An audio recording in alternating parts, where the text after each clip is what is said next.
G'day everybody, and welcome to the next part of the SSL 6000E cut down modification, get ready to be usable video. First up, got to apologise for the crappy audio in the last video. I got a little bit slack and was just using the onboard camera mic. I'm using a Blackmagic Pocket 6K camera, and yeah, in the first one I was using a Sennheiser 416 mic plugged into it, which was much better. And then, yeah, just got a bit lazy. So anyway, this time I thought, nah, time to get it right, time to do it a bit better. After all, I'm into sound. So wearing a lapel mic out of my field audio recording kit. So anyway, this should sound a whole lot better.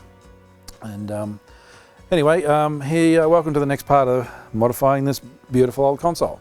So going to get to, I didn't quite get to where I'd originally said I was going to in the last video, but we'll get that done, which was cutting down those rails, but there was quite a lot achieved in the last video. So in this one we'll get this done. So what we'll be doing, taking these rails here, shortening those, moving the legs, shortening the upper monitor bridge rest, and probably won't be touching the armrest, but what I want to achieve in this one is literally just get the leg moved, bolted into the where it's into its new location, which is right here between the master section bucket and the last 8-channel bucket, which is going to be loaded with stereo channels.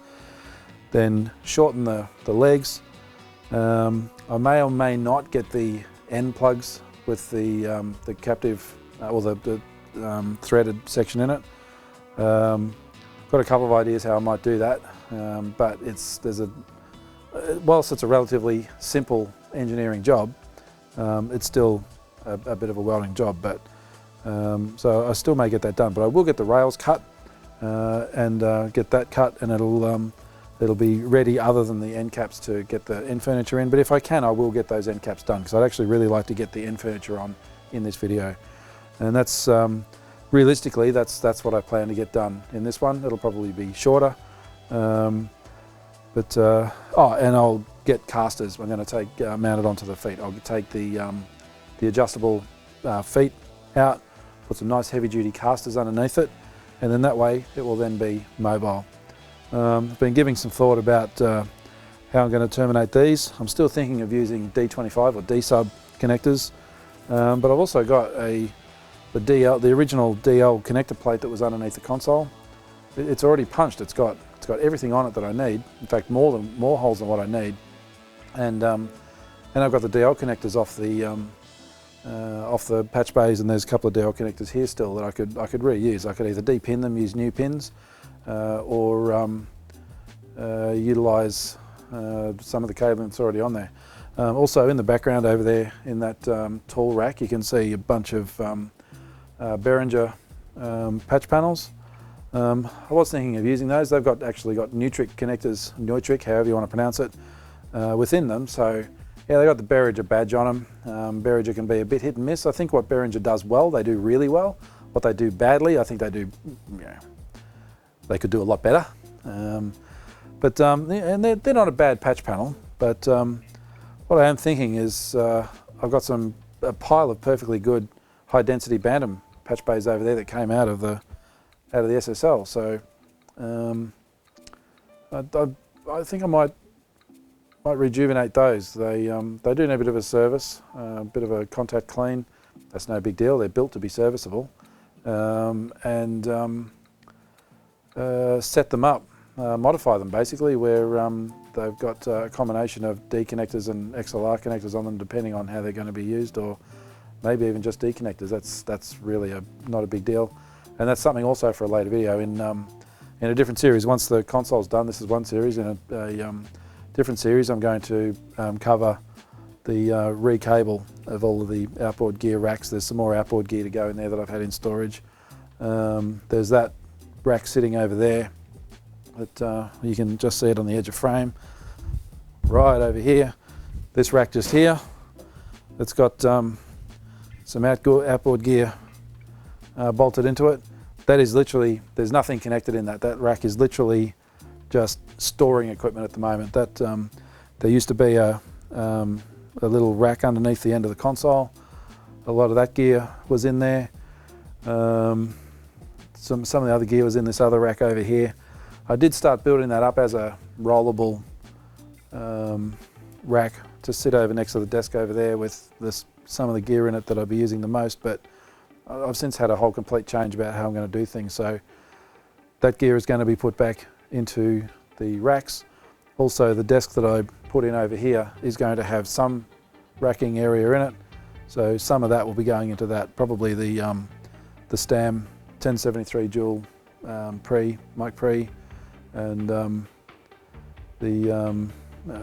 not sure yet, but some of that gear is going to go into the desk that's going here, and put in over there. So all of that will be rewired. There's lots of recabling to do. So that's a whole different series. But anyway, let's get on with this video and start shorting off those legs. Get this thing ready to move.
Okay, what's taken the better part of the day, the leg has now been relocated to under here and the casters are mounted.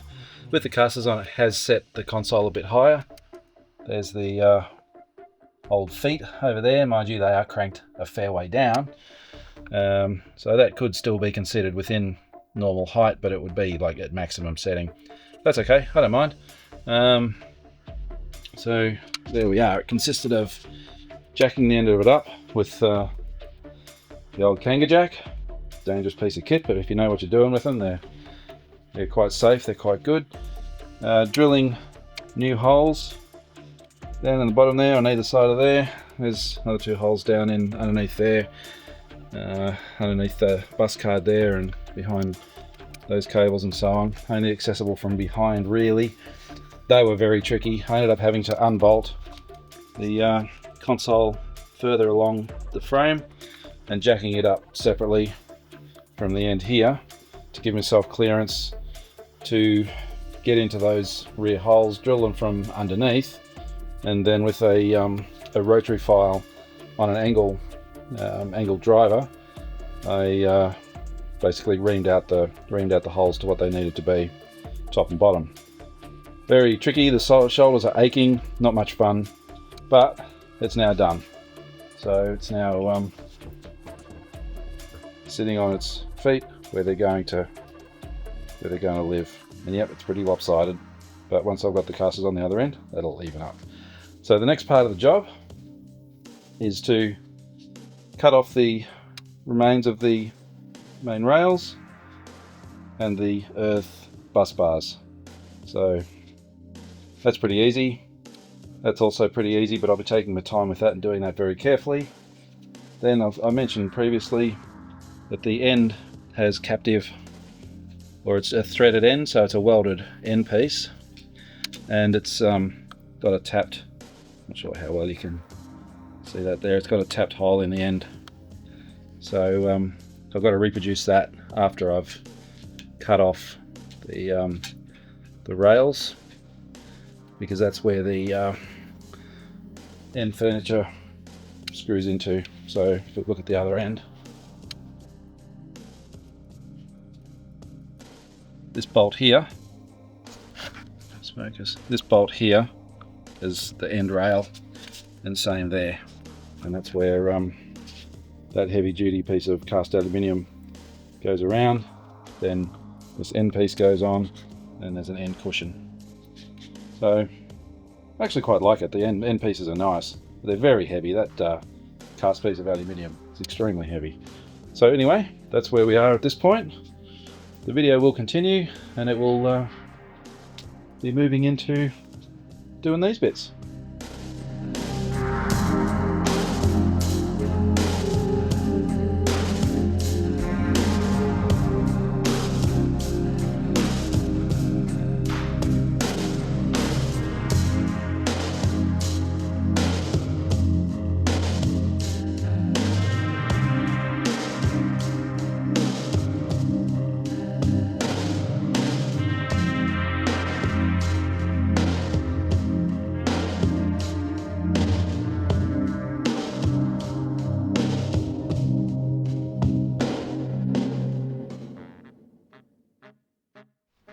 Right, so there's the casters on. Movable SSL. Clearly heavy, but it actually rolls okay. And when it's parked up, there's locks down on the front of the casters. Quite solid.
Okay, here's some end plugs that I've made. So I cut the original end piece out of the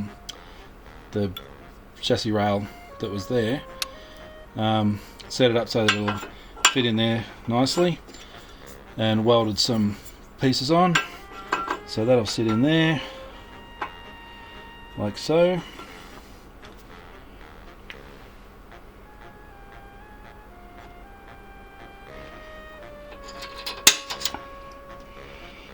And then drill that. So center punch, I'll be drilling a hole through there. Then I'll be tapping that with a M8 tap, and then through the side here, bolt it in. Then that gives me my threaded piece, the original threaded piece, to put the end furniture on. Nice and neat and tidy. So once I've drilled and tapped these, I'll come back. Alright, I've drilled and tapped one side, so I'll slide that in. Get our first bolt in. Now I made the hole in the side 10mm for the M8, so it gives me a little bit of adjustment. There it is, end piece. So I'll do the same from the other side and then do the back, but there's no need to show both. Right, yeah, getting down to some of the final bits and pieces here. Just gonna tidy this up before I put the end furniture on.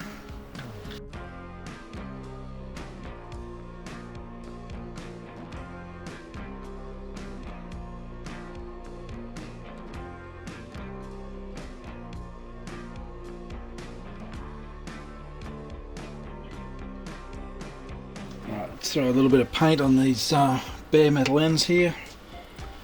I like to make sure things aren't going to rust.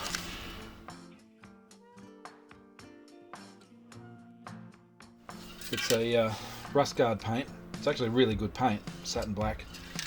It's actually really good paint to use, particularly on bare metal. The only reason that it's not ideal is that it takes a long time to dry. Because it's going to be underneath the end furniture, it doesn't really matter, it can take as long as it wants to dry. And I'm only putting a little bit on.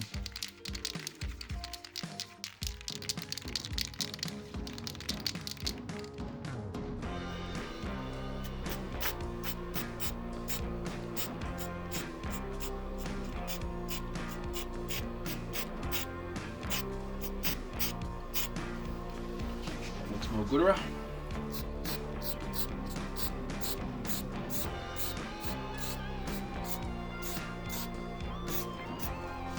And we won't get crappy surface rust on there, which I really don't like.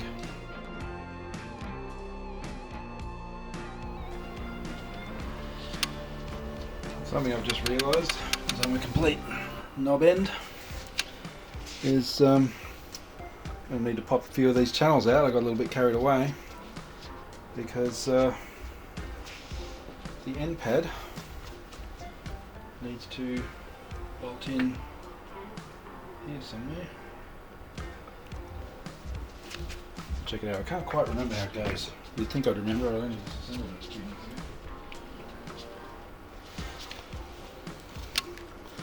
It definitely needs to be some removal of gear to get the end pad on as well.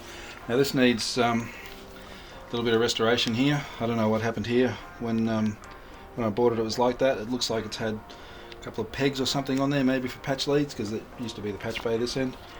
But I will be giving that a bit of a clean up at some point. I actually can't remember the order that this goes back on, which is a bit silly, but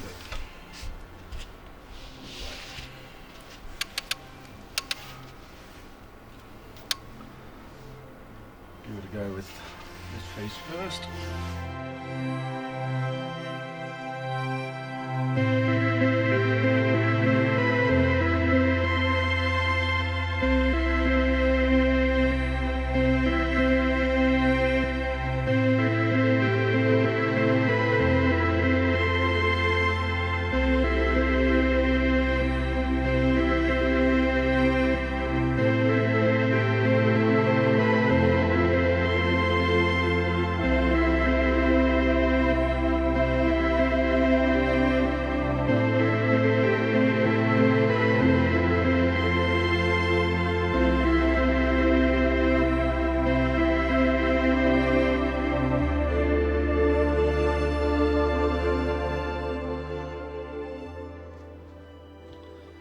Alrighty then, here's the bit that I was hoping to get to several weeks ago.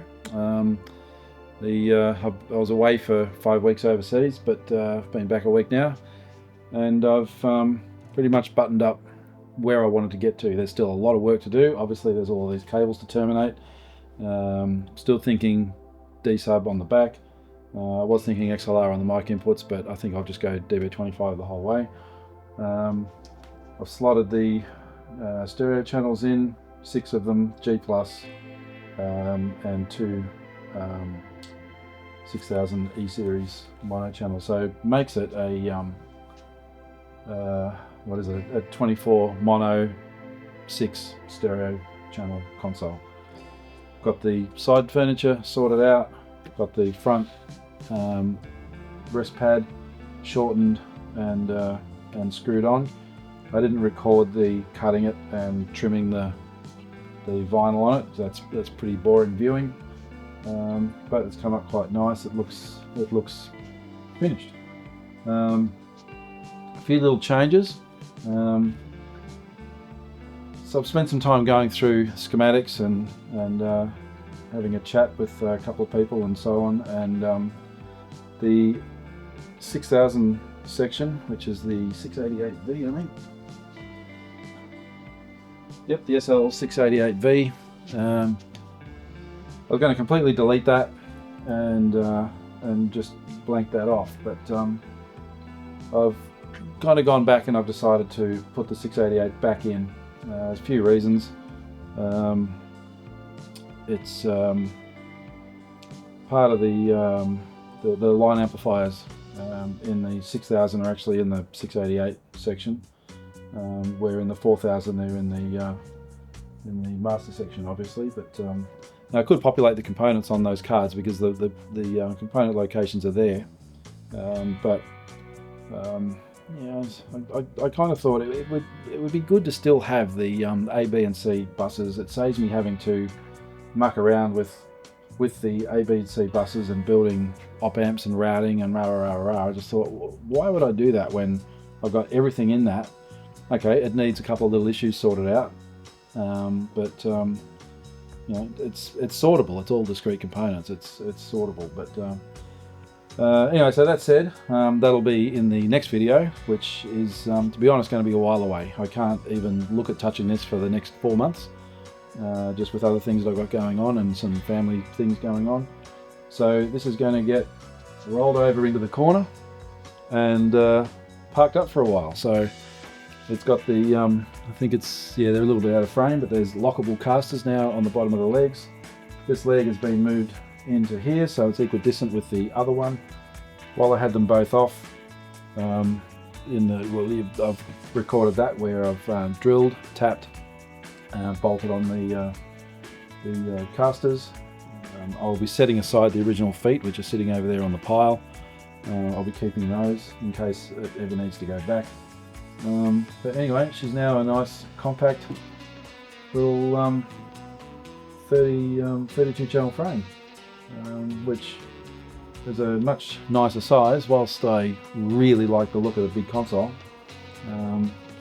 it really was falling outside what I needed. It was making it way too difficult to fit into this space and with what I wanted to do and all that kind of stuff. So over there in my vocal booth, there's the two removed buckets and an additional 8-channel bucket that I had from another console.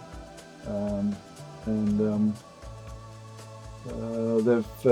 just being used to store the remaining channels for now until I decide what I'm going to do with those.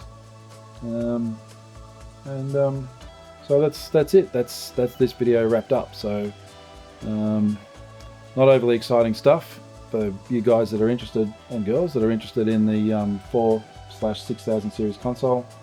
I'm sure you'll find some interest in it.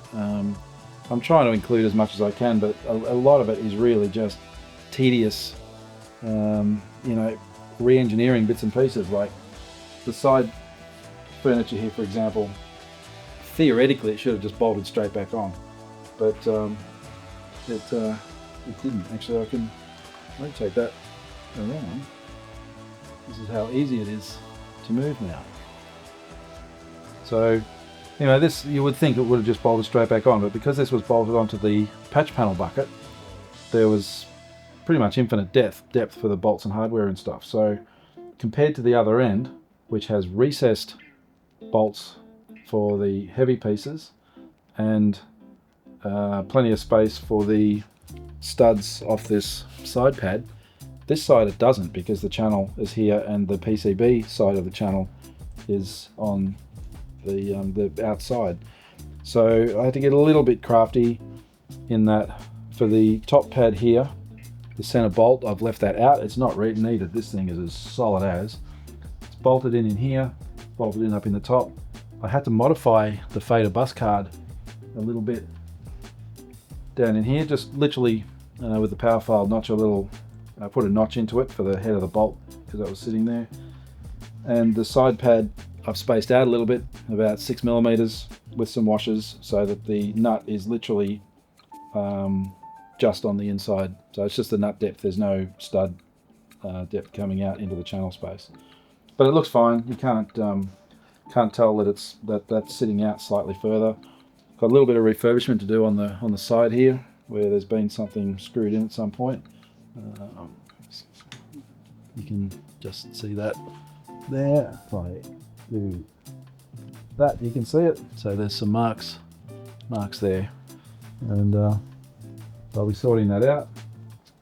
And it's now movable around the studio. When I say moving it around the studio, it's only ever going to be. This is going to be. I'm building a new desk for here, and there's just going to be a PreSonus digital mixer on here just for everyday stuff and just ease of use.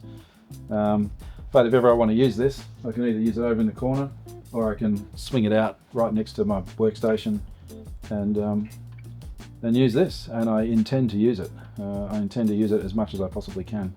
So in the next series of videos for this, we'll be getting into terminating all of these cables, setting up the back panels with the DB25 connectors. I'll be getting them all laser engraved, be doing it properly. There's a few cables there that I've got to identify, but as I was taking them out of the patch panel, I've labelled as many of them as I possibly could. There's only a handful that I need to work out what they are. That's only because the manual that I've got's for a 4000 manual, not a 6000, so the information's not complete for the patch panels. And yeah, in the next video we'll be going through obviously getting it set up, getting it powered up. There's a lot of the penthouse bulbs need replacing. I'll be converting all of that to LED. There's lots of cleaning and servicing to do on the channels, testing. I'm going to be building, because I can't get one, the test box. I think it's the SL613 if I remember correctly. I've got all the components over there, the multi-gang switches and so on, to build one of those. So they're not overly hard to build, so I'll probably do a separate video on building that, just cause. And I'll be going through and getting everything lined up as much as I can, and then once it's at the very end and working, I might get some help to do the final lineup on it, and then she'll be a working, running, ready to rock and roll console. So anyway, that's it for now. Hope you enjoyed it, and I'll see you in a few months. Well, you'll see me in a few months.